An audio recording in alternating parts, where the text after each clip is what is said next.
O avô e o bisavô fundaram um mítico Rádio Clube Português e obviamente que nessa altura não faziam ideia que as próximas gerações podiam vir a dançar com as Pussycat Dolls. Ela é atriz, apresentadora, rainha do bricolage, ou da bricolage, não sei se é feminino ou masculino. Pensa televisão e era a escolhida de Manuel Luís Goxa para Você na TV, mas não aconteceu.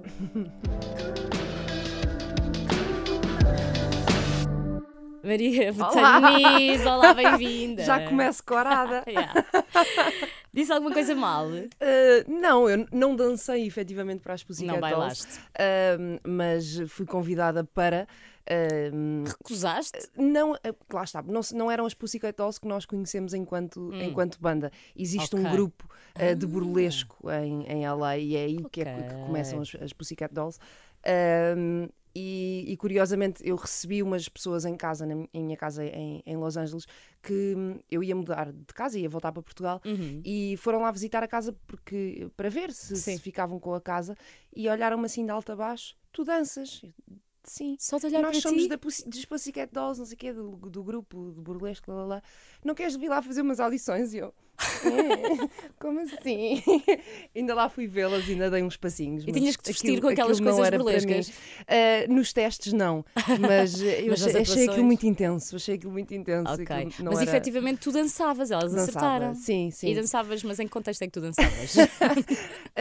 Eu fiz o conservatório lá e tinha muitas cadeiras de dança, portanto dançava um bocadinho de tudo. E na altura tinha uma figurinha que não tenho agora, lá está, porque dançava o dia todo. E elas toparam pela forma de andar Exato, que havia ali qualquer coisa. Pois tu fizeste o conservatório de acting em LA. Exatamente. Dançar, representar. O que é que apareceu primeiro na tua vida? A dança, a representação ou a apresentação? A representação. Okay. A representação é a base de tudo. Okay. Sim. Eu desde miúdo eu sempre quis ser atriz. Eu sou da geração tal como tu que cresceu com os filmes da Disney. Sim. E o meu sonho era dar voz àqueles filmes ou criar histórias daquele género. E por isso eu sempre quis estudar representação. Depois veio a série O Fame, que era o meu sonho, era andar numa escola daquelas, e foi isso que eu fui para os Estados Unidos fazer. Depois, dentro do curso que eu escolhi, que era acting tal e qual, havia algumas cadeiras de dança e foi aí que eu entrei um bocadinho por aí. Como é que se entra no conservatório, first of all, não é? O que é que tu tiveste que fazer? Que habilitações tinhas tu? O que é que tiveste que provar? Tive que passar vários testes, tive que fazer tinhas quantos audições. Anos? 18? Eu fui fazer audições com 18. Okay. Sim, eu acho que se calhar ainda não já tinha 18 já. Com 18, ali a meio do meu 12º, fui fazer audições a várias escolas. Tive que fazer monólogos, cómicos, dramáticos. Uau. Tive que passar por uma série de entrevistas. Na altura eras a única portuguesa lá?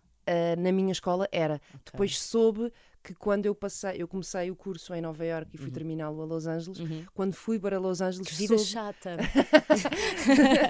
Sim. Soube que tinha entrado uma rapariga portuguesa na escola de Nova Iorque. Era a Daniela Roa, não estou a brincar, não sei. Não era a Daniela, mas sim, era uma vida chata. E o que é que te deu para viveres o American Dream? Não tiveste medo? É que tu... Não. Era um sonho. Isso é um achievement do caraças, não é? Principalmente para alguém com 18 anos. Tu poderes dizer aos teus amigos e a tua família e poderes ter orgulho disso. Agora olhando para trás, eu era muito mais pequenina do que achava que era. Okay. Mas na altura aquilo fazia sentido, aquilo era o meu sonho de sempre. Era estudar representação nos Estados Unidos. E fui. E consegui, entrei com uma bolsa que ajudou ali a pagar algumas coisas, e fui de facto concretizar o sonho. E vivi 3 anos de profunda alegria, mesmo. Que bom, foram os melhores anos da tua vida. Eu acho que sim. Eu podia ser quem eu queria ser. Ninguém me conhecia. Portanto, é quase como tu começares do zero, e isso pode ser muito assustador, mas ao mesmo tempo muito libertador. É uma liberdade. E depois a maior parte dos meus colegas eram americanos, mas também eles longe de casa, porque aquele país é tão grande, gigante, que basta eles serem de um estado do outro lado, da outra costa, que já estão à mesma distância de casa do que eu estava de Portugal. E portanto tu juntas-te mesmo às pessoas e unes-te. E é muito giro. Ainda tens amigos dessa altura? Tenho, que volta e meia vêm cá a Portugal. Ou tu vais lá? Visitar-me. Sim, ou eu vou lá. Achas que um dia ainda vais acabar a viver nos Estados Unidos? Não sei, eu não sei se a minha vida me vai levar para aí, mas eu gostava de lá voltar. Talvez Hollywood? Ai, que sonho! Isso era o meu sonho de A sério? pequena. Sim, já eu com assim que 12, 13, 14 anos, tinha o meu discurso dos Oscars preparadíssimo, não fosse ótimo. Alguma coisa a acontecer. Podes usar nos Globos, já ganhaste algum Globo? Não, mas nem podes nunca vir fui a nomeada, não há categoria de televisão. televisão, pois é, já houve, mas nessa altura ainda eras pequenina. Sim. Como é que é alguém que faz tudo isto, não é? Que vive o American Dream, que está na terra onde existem as maiores produções de filmes e tudo mais, tirando a Bollywood. Sim. Como é que tu vês a representação em Portugal? Eu acho que há grandes diferenças, sobretudo no processo, até chegar aos papéis. Eu, quando lá estava, posso dizer que fazia muito mais castings do que alguma vez fiz em Portugal, porque havia muitos castings que eram abertos ao público. Eu comprava semanalmente um jornal, que é o Backstage. Existe o Backstage East e o Backstage West, consoante A costa onde estás, que traz todos os castings que são abertos durante aquela semana. Com todas as características, procuramos mulher hispânica com 40 anos, aquilo vem tudo detalhadinho e tu podes simplesmente enviar a tua foto e ir aos castings. E depois cheguei a Portugal e não era bem assim. Eu não sabia. No entanto, tu dos já tinhas castings. essa formação que muita gente cá não tem. Isso Sim. não era valorizado? Sentiste Não. que não foi? Não. A sério? Okay. Não. Aliás, chegaram-me a dizer numa produtora muito conhecida, Não digas que eu não o vou nome. dizer qual é, aconselharam-me a tirar do meu tirar isso do currículo? Sim, o conservatório lá, porque dava a sensação que eu tinha muitas qualificações e que para começar não era fixe, porque eu ia ter que começar de baixo, né? Porque Pois, ninguém exato. me conhecia, ia ter que começar com participações pequeninas e tal, e aconselharam-me a tirar do currículo. E eu fiquei extremamente triste, Claro. porque eu escolhi ir embora para ter de facto a aptidão, ou aprofundar as aptidões, ou o pequenino talento que existia, ir aprender de facto, para depois poder voltar ao meu país e aí sim começar uma carreira. E uma das primeiras coisas que me dizem é: se calhar podias tirar. Não E é sentiste muito alguma fixe." vez esse tipo de hostilidade em comparação com os teus colegas? Ou seja, em comparação não, mesmo vindo dos teus colegas? Não. Quando sabiam que tinham estudado lá fora e eles eventualmente não, mas já cá andavam há muito tempo? Não, sentia muita curiosidade. Ou porque já tinham ido fazer um workshop, mas gostavam de ter ficado mais tempo, ou porque tinham isso na sua lista de um dia hei de querer tirar um ano e ir para lá. Sim. Portanto, faziam muitas perguntas. Lembro-me perfeitamente de ter uma conversa com o Diogo Morgado, corria o ano de 2008, em que fazíamos de primos numa novela da SIC, no Podia Acabar o Mundo. E ele me dizia: eu quero muito ir para fora e quero muito fazer coisas lá fora. Como é que foi para ti? Como é que é o processo? E ele fez. E depois de repente é o Hot É Jesus, Jesus, não é? Exato. E está na Oprah a chorar e a Mas falar lembro perfeitamente de ter esta conversa com ele. E o sotaque, trabalhaste o sotaque, perdeste o sotaque. Acho que vou trabalhar um bocado nisso. Quero muito ir lá para fora, quero muito fazer coisas. E depois foi e aconteceu o que aconteceu. Havia muita curiosidade e muita vontade de algumas pessoas à minha volta de saber mais sobre isso. Isso é bom. Não estares tão focada na tua carreira de atriz como de apresentadora neste momento, Certo. e se calhar nos últimos anos, foi uma decisão tua ou aconteceu naturalmente? Não foi uma escolha minha, não. Eu acho que em Portugal, apesar do meio estar a crescer em todas as suas vertentes e há cada vez mais coisas a acontecer e mais produções, ainda assim é um país pequeno. E nós temos que nos saber moldar às oportunidades que nos vão surgindo. E eu, entre a minha primeira e a segunda novela que fiz, eu estive um ano e tal parada. E isso causou-me uma tremenda ansiedade. Claro. Eu não estava preparada para Mas para não foi esses por não tempos teres de tentado espera. fazer coisas. Não, simplesmente não aconteceu. Na altura, a SIC só tinha uma novela no ar de cada vez, portanto não entras nesta, talvez na próxima, e depois Pois. a próxima não havia personagem para ti, porque depois há aqui umas pessoas que são exclusivas do canal, que têm a tua idade e temos que colocar a trabalhar, e de repente tu não vais encaixando nos elencos, ou porque não tens o perfil adequado, ou o que seja, e eu acabei por ficar ali um ano e pouco parada, que na vida de um ator nem é assim Não tanto é muito, tempo. sim. Mas para uma miúda de 22 anos ou 25, ou já não sei que idade é que eu tinha, de repente o meu mundo vai acabar, a minha carreira nunca vai acontecer. E nessa altura vi o anúncio para o casting do curto-circuito e pensei, vou lá naquela do isto é SIC, que é as coisas que tu pensas, não é? Isto é SIC, vão lá estar as pessoas da SIC, vão-me ver ali e vão pensar, se ela está aqui é porque está parada, vamos pôr esta miúda a fazer outra vez, estás a ver? Outra vez, como se isto alguma vez se passasse assim. Portanto, eu fui ao casting do curto-circuito para relembrar as pessoas que estava sem trabalhar. Ok, claro que isso não aconteceu. Sim. Estive 4 meses em casting e acabei por ganhar, sem nunca esperar e sem nunca ser esse o caminho que eu quisesse seguir. E depois, a partir daí, a bola foi rolando e foram-me surgindo muito mais oportunidades enquanto apresentadora do que enquanto atriz, que eu fui sempre tentando ir fazendo algumas coisas para também não Tu não querias era deixar de aparecer também, não é? Porque sabes que isso em televisão é sagrado, quase. Sim, e digo-te, eu ao fim do 2º programa que fiz, tu para ganhares o casting tinhas de fazer o casting, depois tinhas que apresentar, eu acho que eram 4 fases diferentes. Tinhas que apresentar em conjunto com um dos apresentadores que já lá estava, não era? Depois apresentavas com outro, depois tinhas que apresentar sozinho, havia uma série de eliminatórias. E para aí ao 2º programa, eu lembro-me de estar em direto e pensar, pá, isto é giro, eu estou a curtir isto. Isto tem um lado também de representação. E sentias que o fazias bem também? Tinhas essa confiança?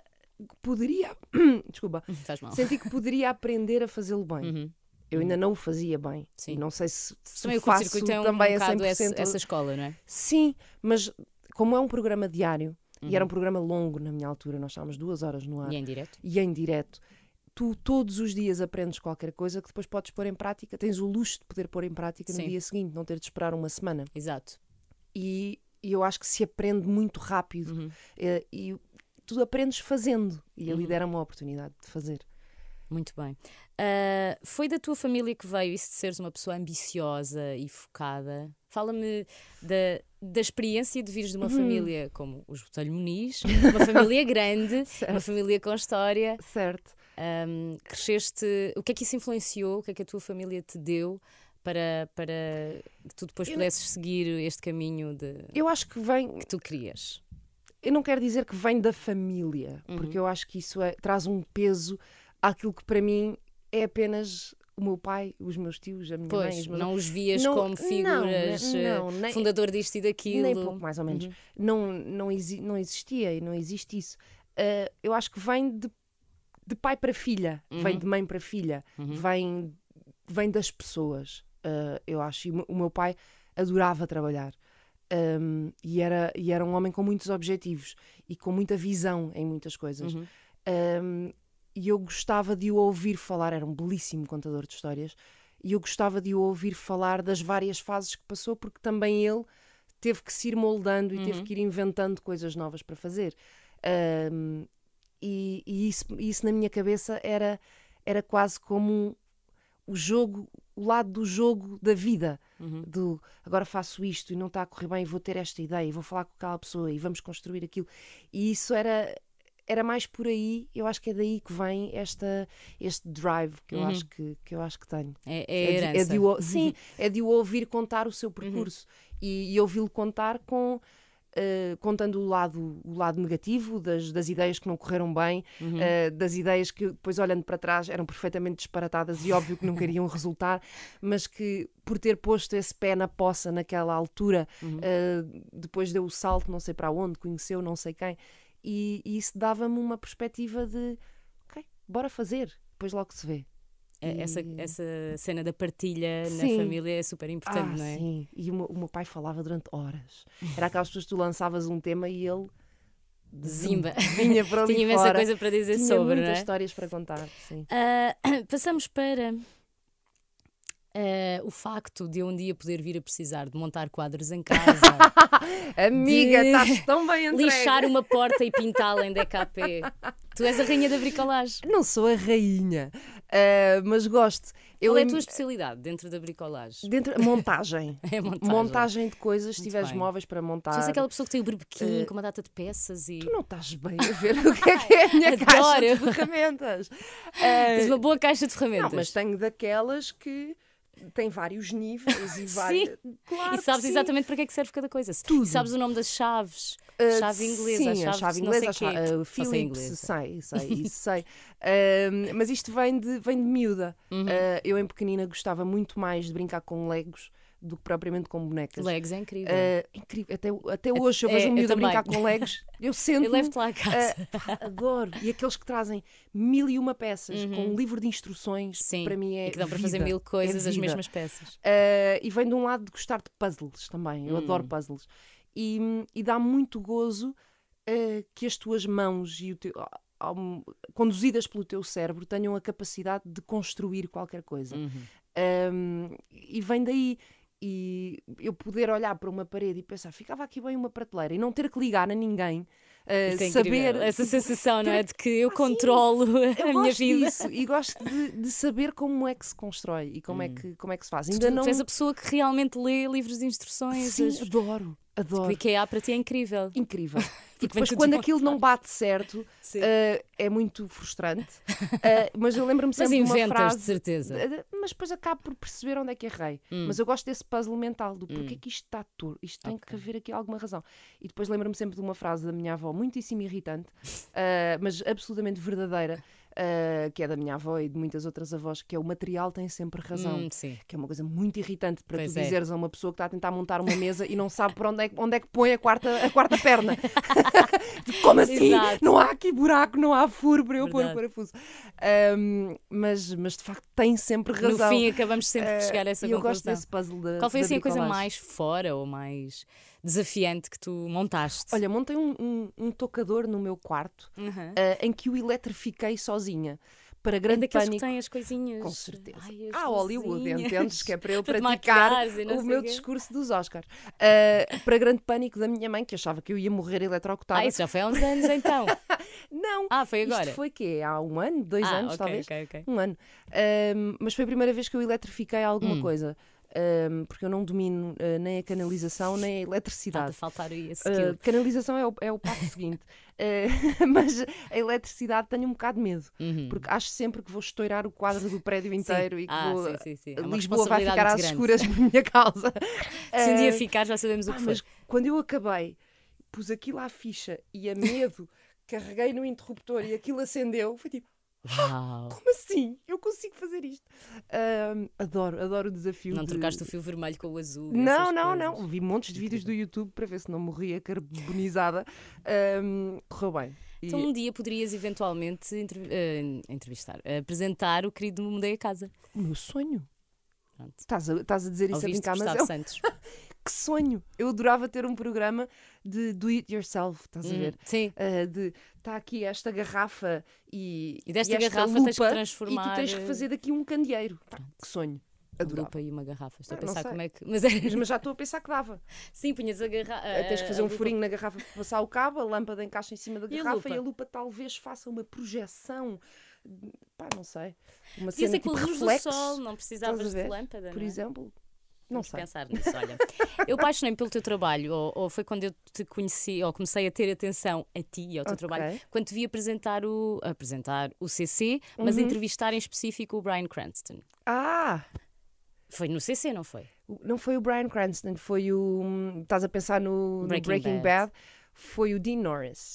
Pois foi, Dean exatamente. Norris, o senhor que Igual. fazia de polícia. Exatamente. A sério, viste essa entrevista? Vi essa entrevista e amei! bom, a sério. Amei! Para além do teu inglês ser incrível, não é? Obrigada. Pensei, ela faz isto mesmo bem. Eu no topo da minha bom. sabedoria, Olha, foi das que não era entrevistas nenhuma, que eu mais percebes? gostei de fazer. Mas notava-se que estavas interessada, que querias ouvi-lo e quem estava a ouvir, mesmo que não conhecesse, Sim. e eu ainda não tinha visto a série nessa altura E e foste fiquei com vê-la? vontade. Sim, vi, entretanto é das minhas séries favoritas. Mas tu és realmente bilingue. Sim.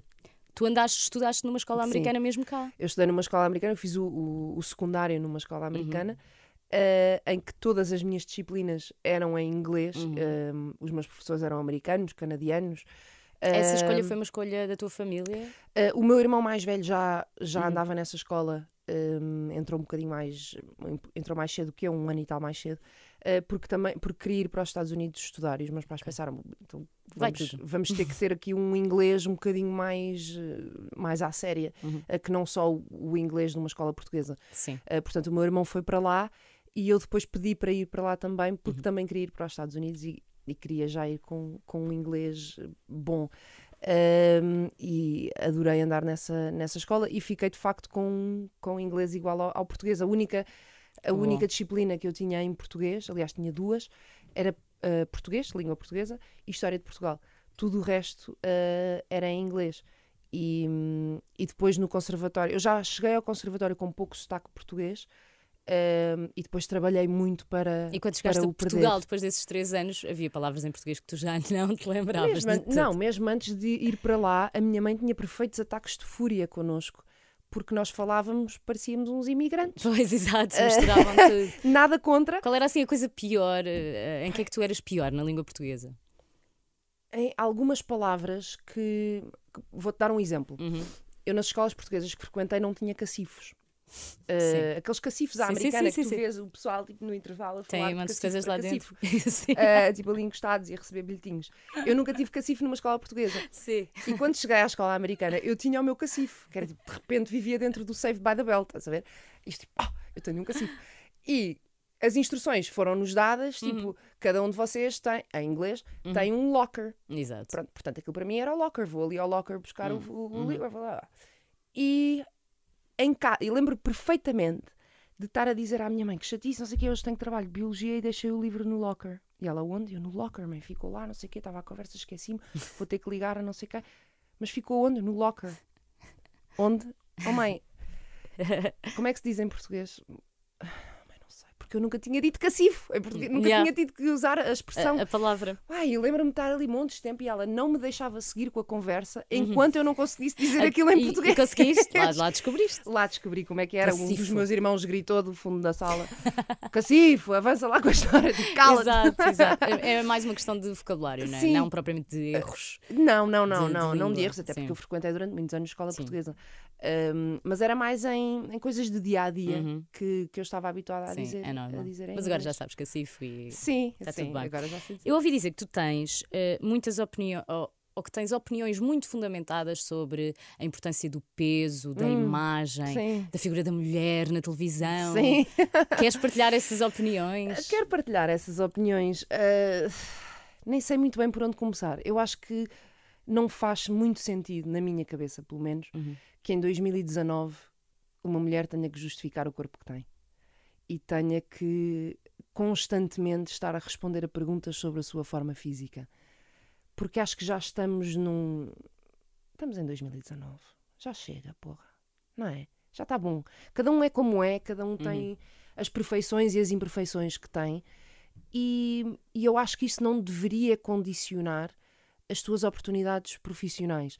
Eu entendo muito bem, porque lido com isso todos os dias, que a televisão é imagem, não é? Portanto, quem está em casa gosta de ver coisas bonitas, paisagens bonitas, pessoas bonitas, mas para mim a beleza não é só aquilo que tu és quando estás calado e quando estás só assim.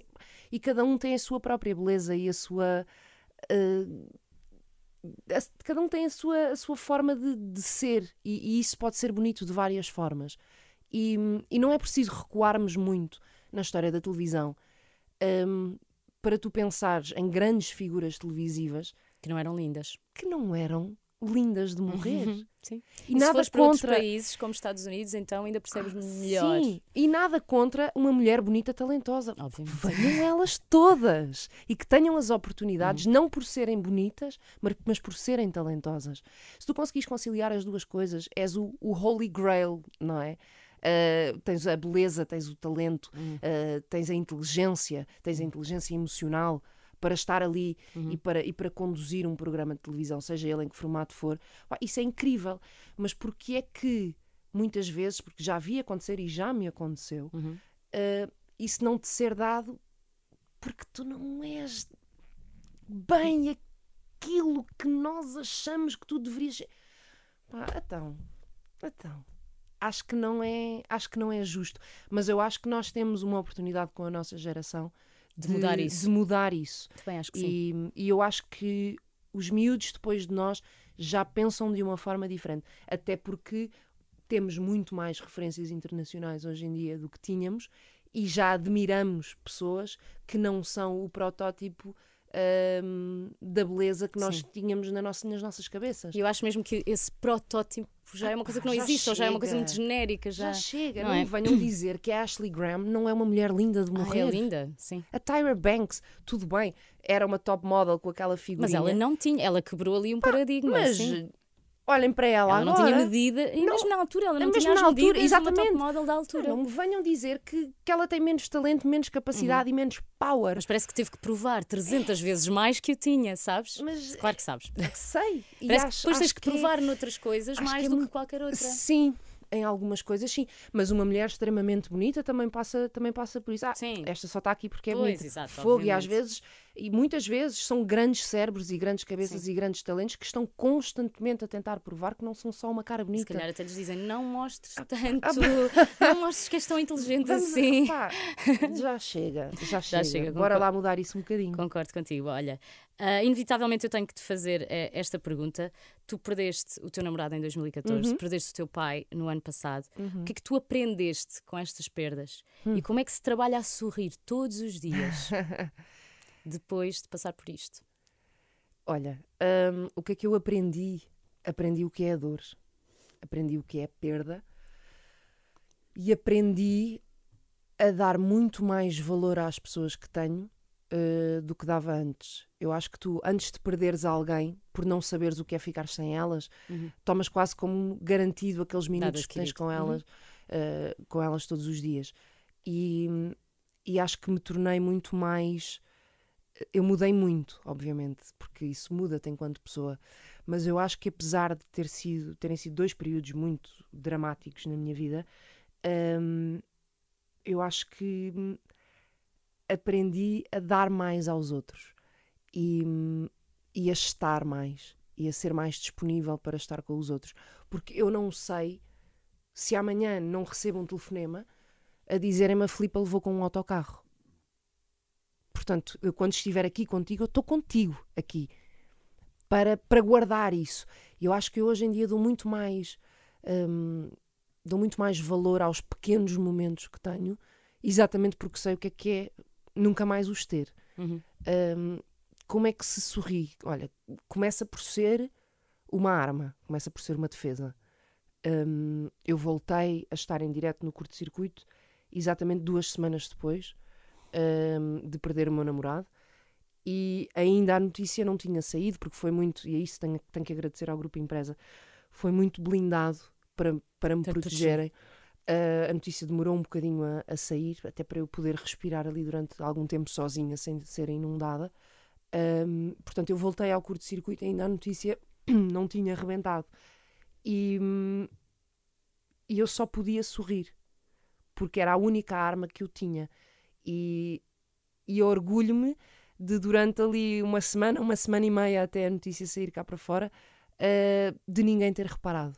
Acho que foi um trabalho meu e foi muito um trabalho de equipa. E ajudou-te? Fez-te bem? Sim, fez-me bem porque eu tinha mesmo que voltar a trabalhar, porque era a única hora e meia em que eu estava sã e em que eu estava focada em alguma coisa que não na minha dor. Eu estava focada na alegria dos outros e em entreter os outros e em fazer os outros rir e em receber bem convidados e fazê-los sentir bem no programa onde estavam a ir. E essa coisa de tu estares num momento de dor, mas a tentar passar para os outros uma alegria, ajuda-te a ir buscar uma alegria que tu não sabes que ainda lá existe. Exato.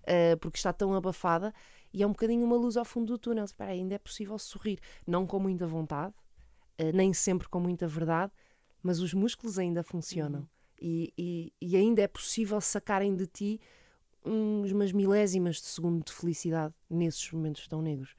Porque tu sabes que estás a falar para alguém que também precisa disso, não é? Sim, porque tu sabes lá, e eu acho que alguém pode estar a passar pelo mesmo, profissional, por algo pior. Eu acho que enquanto profissional me trouxe uma profundidade que eu não tinha, porque e para uma pessoa que gosta tanto de daytime como eu, tu poderes entrevistar alguém e perceberes a dor, mesmo que seja uma dor diferente e uma dor que venha de um acontecimento completamente diferente, e que pode nem ser a dor da perda, mas tu saberes o que é esse sentimento traz-te uma empatia e uma profundidade enquanto apresentador, enquanto comunicador, completamente diferente. Claro. Porque não há nada mais seguro para um convidado do que sentir que tu entendes aquilo que ele está a dizer e que tu estás ali com ele, a senti-lo e a sentir a sua história dessa forma. Portanto, eu acho que apesar de todo o lado mau que vem com a perda, eu agora consigo ver um lado bom de aprendizagem. Eu cresci muito, mesmo. Chegámos à televisão, então. Vamos lá. Bora lá. O que é que veio primeiro, as novelas ou o daytime? Foi as novelas. Quando chegaste? Eu começo como atriz na primeira série feita para o online em Portugal, que se chamava T2 para 3. Sim. Produzida pela Sapo e pela Beactive. Sim. E depois disso vou parar às novelas. Sim, eu lembro-me de levares um tiro. Sim, eu morria sempre muito bem. Treinavas muito bem, amor. Eu sou muito boa a sofrer como personagem. Tive personagens que passaram por coisas terríveis. Sim, é verdade. Doenças e perdas de filhos. Sim. E mortes e eu própria morri. Pois foi com esse tiro. Foi dramático, foi com esse tiro. E com o daytime, com os programas de televisão, o que é que tu aprendeste mais? O que é que eu aprendi mais? Olha... Sim, a grande lição. Que tu pensaste, a sério? A grande lição é uma grande responsabilidade. Porque estes programas de daytime são programas longos, normalmente. São, em termos de horário, não é? São muitas horas. E com isso traz uma responsabilidade, não só porque tu tens que encher e encher bem aquele tempo, como tu tens que conseguir agarrar as pessoas durante todo aquele tempo, ou o máximo de tempo possível. Achas que é fácil, enquanto apresentadora, distrair-te com um programa longo de daytime? Tipo, desfocares e aquilo às tantas ir para um sítio que já momentos. não é suposto. E de repente alguém no auricular, calma, volta lá à base.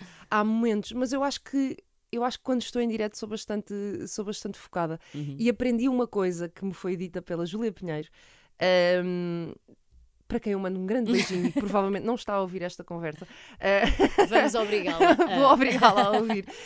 Mas eu, antes de fazer o primeiro programa, eu fui substituir a Andréia Rodrigues, que foi de férias, e ela fazia um programa com o João Baião, e eu fui substituí-la durante 2 semanas, qualquer coisa assim, no verão. E eu estava muito, muito nervosa, porque é tu saberes que vais concretizar um sonho, mas ao mesmo tempo não sabes se tens a capacidade mas queres acreditar que tens essa capacidade, mas ao mesmo tempo ainda não tiveste a oportunidade de testar se tens essa oportunidade. Eu sou uma estressada, como podes ver, e já estavas a pôr tudo, né? E bati à porta do camarim da Júlia. Júlia, não lhe vou tomar muito tempo, só um minutinho. Estou contente por ti e tal, não sei o quê. Só, Júlia, há alguma coisa que eu tenha que saber, que me possa dizer? E ela disse-me uma frase que ficou comigo até hoje. Diverte-te. Porque se tu te estiveres a divertir, as pessoas em casa vão se divertir. E nunca te esqueças que estão pessoas do outro lado. E isso se tu tiveres isso sempre na mente, é passares a maior verdade possível. Se tu tiveres meio caminho andado para o sucesso. É meio caminho andado. Se tu estiveres mesmo a divertir-te, as pessoas vão conseguir perceber que aquilo não é falso e que tu estás de facto a divertir-te. E a tua diversão vai divertir os outros. E se tu não te esqueceres de volta e meia, olhar para ali e ter a certeza que está lá alguém daquele lado e ter essa certeza no teu olhar, é o início, só pode ser o início de uma coisa boa. É verdade. E o resto vinha do teu talento e pronto. Não, o resto, ou vem do colega que tens ao lado. Eu fui muitíssimo bem recebida pelo João Baião. E pela Luciana Abreu na altura, que também estava no programa. Tive um companheiraço no curto-circuito, que foi o João Paulo Sousa, em que crescemos os dois lado a lado. E se tu tiveres alguém ao teu lado que pensa da mesma forma que tu e que quer o mesmo que tu, é tudo muito mais fácil. Eu sei. Tu estás sempre muito bem acompanhada. O Manuel Luís Goxa veio dizer que eras tu a escolha dele, estava-se na TV, não é? Temos que bater aí. Isso, mas porquê é que isso não aconteceu? Vamos voltar à velha história do... Não é bem, não tens o nariz certo. Vou-te dizer que não sei. Eu não fui abordada. E mas quando saiu esta notícia, sentiste orgulho? O que é que sentiste? Olha, a primeira coisa que eu pensei foi: isto é muito estúpido. Mas é nestes momentos que tu voltas a ser criança, quase, ou voltas à tua pequenez. Sim. E que pões de facto tudo em perspectiva. Eu acordei, ainda não eram 8 da manhã, com uma mensagem do Cláudio Ramos nesse dia em que saiu a revista com essa entrevista, com uma fotografia da frase, e ele muito contente por mim. E a primeira coisa que me ocorreu foi: como assim o Manuel Luís Goxa sabe o meu nome? Sabe quem eu sou? Não, a cena do estar ao lado dele nas manhãs, substituir a Cristina Ferreira. Isso para mim, espera aí, ele sabe quem eu sou. Como assim? Portanto, isso foi o primeiro choque. Eu fiquei muito contente. Fiquei mesmo muito contente. E recebi muitos telefonemas de pessoas a ver a coisa pelo lado negativo. Tipo, já viste? Podias ter sido e perdeste aqui uma oportunidade. E eu tive que, às tantas, deixar de ter essas conversas. Eu não vejo isso assim. Eu vejo como assim o meu nome esteve, nem que fosse durante 5 segundos, quando lhe saiu da boca numa reunião ou onde for, esteve em cima de uma mesa. E por muito que a resposta tenha sido não, que foi não sou eu que lá estou. Pois. Foi não por alguma razão. Esteve lá. Eu nem sabia que ele sabia quem eu era. Portanto, muito só bem. o facto daquilo estar a ser equacionado de alguma forma, para mim foi uma alegria tremenda. E eu cresci a vê-lo trabalhar. É uma referência para qualquer pessoa que faça televisão. Portanto, quando tu tens uma pessoa que tu tens como referência, mencionar sequer o meu nome, já tenho o ano feito. 2018 estava feito para mim. Já vai ser incrível. Tu és muito correta, és muito amorosa a falar das outras pessoas. Como é que alguém, eu diria que claramente não diz mal dos outros ou não gosta de dizer mal dos outros, vai para a passadeira vermelha, não é? Deve ser um desafio tremendo para ti. É um desafio tremendo. É um desafio tremendo. Mas lá está. Eu acho que nós, em algumas coisas, temos que ser inteligentes e ir fazendo o nosso caminho. E eu na altura estava na produção de conteúdos do Daytime, estava muito em backstage a preparar conteúdos para os programas, ia fazendo umas reportagens, umas substituições de apresentadoras e tal, mas eu sabia que eventualmente o meu tempo de antena ali não era muito seguro, ia acabar um pouco e eu ia ter que procurar outra coisa. E soube que andavam a pensar em acrescentar algum comentador à passadeira vermelha. E eu sou muito fã do Fashion Police, um formato americano. E pensei, espera aí, eu se calhar, não na parte nacional, que eu não quero ofender ninguém. Mas Exato, os internacionais ninguém me conhece. Na parte internacional, eu domino muito bem a árvore genealógica das Kardashian. Eu tenho aqui coisas para dizer. Eu vejo muitos filmes, eu vejo muitas séries. Portanto, sabes imenso sobre cultura pop? Sim, e a cultura pop estrangeira eu domino bastante bem. Portanto, eu pensei, eu acho que tenho aqui qualquer coisa para dar ao programa. Boa. E foi por isso que... tu és a pessoa mais jovem da equipa, não é? Sou a miúda. Eles tratam-me sempre pela... Esses inputs são miúda. fixe. Eu acho que o mais próximo de mim de idade será a Joana Latino, que tem, eu acho que tem para aí mais uns 10 anos do que eu, talvez, ou quase. Portanto, eu venho dar aquela cena freshness. mais... Sim, mas quando os temas são nacionais, confesso-te que... Ficas um bocadinho... Fico às vezes um bocadinho aflita a pensar, como é que eu vou dizer isto? Porque esta pessoa fez isto, e não, acho que não está correto, mas como é que... Eu vou dizer que não está correto, mas sem ela ficar zangada comigo, e depois um dia eu posso convidá-la para um programa e ela se calhar não quer vir. Mas já chegaste a receber mensagens de pessoas que não gostaram daquilo que tu disseste? Não. Se és a única ali. Acho que não. Recebi... por acaso recebi, agora que penso, recebi de uma pessoa, mas a maior parte das mensagens que eu recebo de pessoas, de figuras públicas que estão a ver o programa, muitas vezes é para me agradecer. Porque estás a ser querida. porque estou ali a equilibrar um bocadinho a coisa. Esse papel. Mas eu divirto-me muito, eu gosto muito daquela equipa. Essa é um programa a coisa muito divertido. A melhor coisa de se fazer o Passadeira Vermelha é divertir-te. É, completamente. E aí eu levo à letra a tal frase que a Júlia me disse: diverte-te. depois as pessoas divertem-se. E eu costumo dizer que a passadeira vermelha é o curto-circuito dos adultos.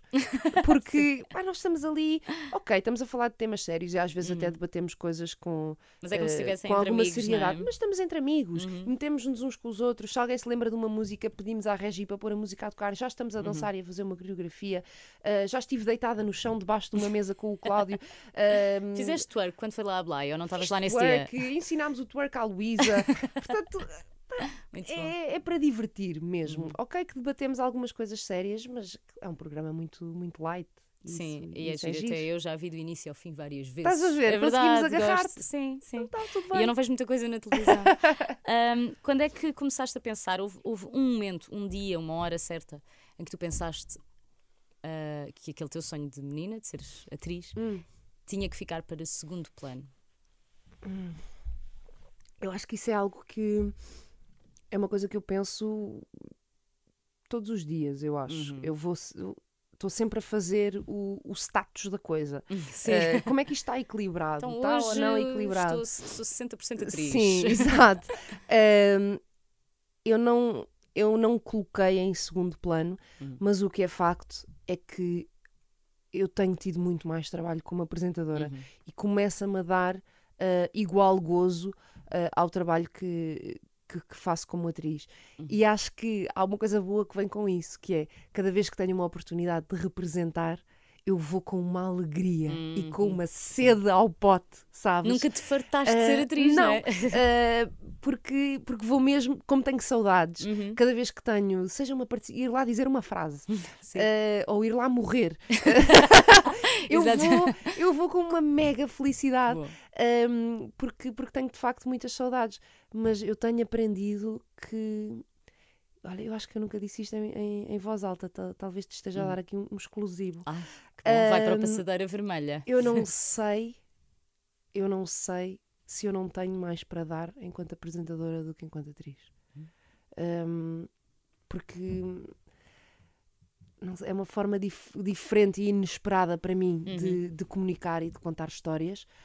Eu nunca esperei que me acontecesse dessa forma. Era muito desconfortável para mim no início falar na primeira pessoa e as pessoas na rua tratarem-me pelo meu nome e não pelo nome de uma personagem. Coisas tão simples como olhar para uma câmara em vez de fingir que elas não estão lá.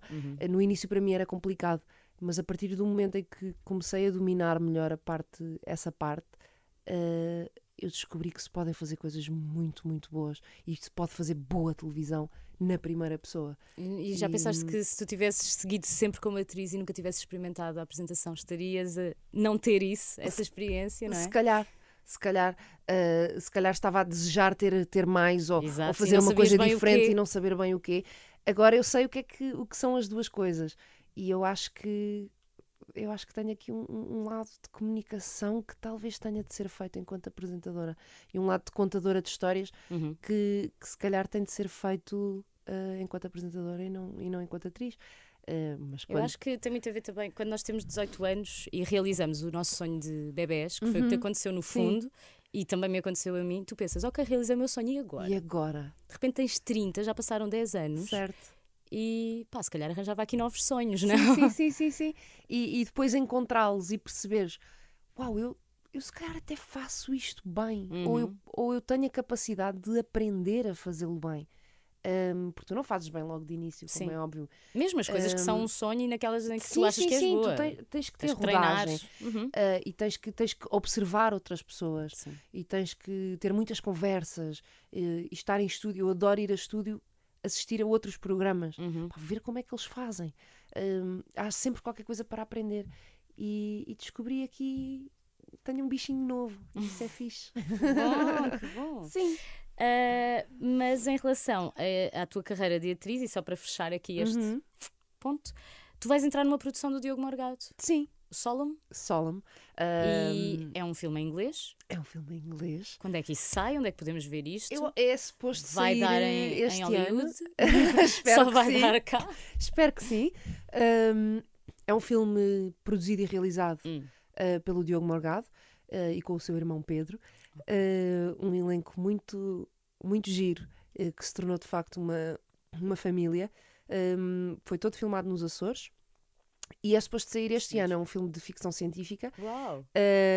Com super efeitos especiais e é assim uma novidade. Tu já viste o filme? Já viste o resultado final? Já vi algumas coisas. Ok. Houve uma viewing party Sim. em dezembro que eu não consegui estar porque estava a trabalhar e foram, Ok. o elenco esteve todo a ver o filme. Eu vi algumas coisas e eu acho que vai surpreender exatamente porque é um filme português com montes de efeitos especiais, Sim, é normal. muitíssimo bem feito, com uma fotografia maravilhosa. Ai, nos Açores deve estar incrível. Esquece, incrível. E gravámos no meio dos matos dos Açores. Foi muito fixe. Estou muito curiosa para vê-lo assim em tela grande num cinema. Mas deve estar aí a arrebentar. Eu acho que em breve temos Muito novidades. bem, vamos estar à espera então. Vamos terminar com o Guess What, em que eu te vou dar nomes de pessoas que tu conheces. Ok. Guess what? E tu me vais dar a opinião sincera sobre essas pessoas. Começamos com Joana Latino. Com Joana Latino. Pá, Joana Latino é uma fixe desenfreada. A Joana não tem filtro e isso é uma coisa... Não tem nunca, não é só na Não. televisão que ela não tem. Não é isso. Ela tem filtro, mas tem o filtro certo. Ela não diz, ok. não vai por ali afora à maluca, até porque sabe muito bem o que é fazer televisão, mas ela tem a característica de, se ela tem uma opinião e está segura dessa opinião, ela vai dar-te essa opinião. E eu isso admiro. Porque eu nem sempre Tens essa no coragem. programa tenho essa coragem. Ando ali com rodeios e tal, e eu admiro esse power. Pá, eu tenho esta opinião e é o quê? E se mais ninguém tiver e a internet me vier bombardear, Azar. azar é a minha. E eu acho isso, eu admiro isso na Joana. É assim, desenfreada e segura, é fixe. Filomena Cautela. Filomena Cautela. Eu não conheço a Filomena pessoalmente, acho que me cruzei com ela uma outra vez. Ok. Fiquei muito feliz pelo trabalho que ela fez na Eurovisão. Ficámos todos. Pá, fiquei super feliz porque é alguém da minha geração que vai ali provar que os miúdos que aí vêm têm vontade, sabem fazer. E fiquei mesmo muito feliz dela ter tido essa oportunidade e de ser ali um bocadinho, em algumas alturas do espetáculo, ser ali um bocado o comic relief da coisa. E saiu-se muito bem. E acho que ela está muito bem na condução do 5. E tenho um orgulho. Eu tenho orgulho quando a nossa geração começa a ganhar espaço. E eu acho que a Filomena é uma dessas pessoas. E ela também fez um percurso, não é? Ela também começa como atriz. Se calhar era esse o sonho dela e nunca pensou em e apresentar. ela é diferente. E eu gosto de pessoas que fazem coisas diferentes e de formas diferentes e que o fazem bem. E eu fico orgulhosa que alguém da nossa geração esteja a marcar esse lugar e essa posição. Também. Não esquecer essa parte. Manuel Luís Goxa. Uma admiração. Agora estás a amá-lo ainda mais. Uma admiração profunda. Antes de tudo disso. isto, uma admiração profunda de alguém que conhece muito bem a televisão, que sabe muito bem o que é fazer televisão, que fala com qualquer pessoa. E isso não é qualquer pessoa que o faz em televisão. Eu acho que o Manuel pode ter sentado à sua frente um ministro, como pode ter sentado à frente uma criança que vai saber dominar a conversa. É uma pessoa que eu admiro muito. Admiro o percurso e a inteligência televisiva. Terminamos com Rui Maria Peco. É um irmão. Isso é pôr-me a falar da minha família. O Rui é das pessoas mais inteligentes que eu conheço. E eu já mencionei aqui muitas vezes inteligência emocional. Sim. O Rui tem uma inteligência emocional fora do comum e tem a capacidade de, através de uma conversa, te pôr a falar e a pensar naquilo que estás a dizer e a raciocinar a tua dor ou aquilo que tu estás a querer arrumar. É quase como um psicólogo. Consegue pôr-te a falar de uma forma que tu arrumas as tuas próprias ideias. É uma pessoa que me desafia constantemente, no bom sentido, e que ralha comigo. E eu preciso que ralhem comigo. Quando eu não faço bem, ou quando eu começo a dizer acho que não é para mim, ou acho que ainda não é a minha hora, ou acho que isso ainda não cheguei lá. Ele ralha comigo e faz-me pensar em mim de uma forma diferente. É uma pessoa que eu amo profundamente. Mas esses são os verdadeiros amigos. Os Ah, que fazem, sim, e ele farta-se que os de que ralhar ralham comigo, mas eu connosco. ralho com ele também. Não, ele é uma alma temos velha, não é? Isso sente-se. Tu pensas, vem dali sabedoria. Sim. Foi isso que eu sempre senti Ele com o Rui. ele já quando viveu muitas quando ele veio vidas, para aqui. de certeza. Sim, sim, sim. E está aqui a dar-nos lições constantes. E nós só somos parvos se não ouvirmos. Sim, e consegue que tu te dês lições a ti próprio. Ao falar com ele, Ele faz-te refletir. estás a refletir sobre uma série de coisas e estás a aprender contigo muitas vezes também. Só porque ele te fez aquela pergunta-chave, tu pensas, mas este gajo onde é que vai com isto? Sabe que ias dizer aquela pergunta chata? Às vezes também acontece. Também, Às vezes é também. preciso que te façam essa pergunta chata. Quantas perguntas? Ele pergunta-me muitas vezes, estou ali, e ele diz, e eu paro e ele diz, mas o que é que tu queres? É a pior pergunta que me podem fazer. Sei lá, o que é que eu quero? Mega Eu estou indecisa, aqui não é? a dizer montes de coisas e agora tu perguntas-me isto. E de facto faz-te refletir. O que é que eu quero, de facto? É uma alminha especial. Beijinho. Beijinho. Obrigada, Maria. Foi Obrigada incrível. eu. Obrigada. Muito obrigada pelo convite. E gosto muito do teu trabalho. Mesmo, sou fã.